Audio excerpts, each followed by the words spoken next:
مكتوب على جناني صلى عليك الله في الأحيان أحمده في السر والإعلان حقا على الإسلام والإيمان kami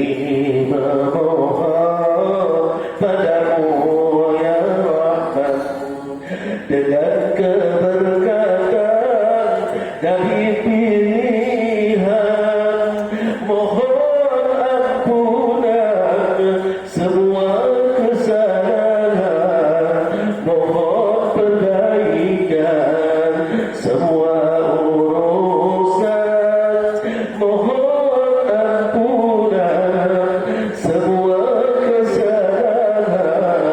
semua perbaikan semua urusan sallallahu alaihi wasallam ya adnani Allah ya Mustafa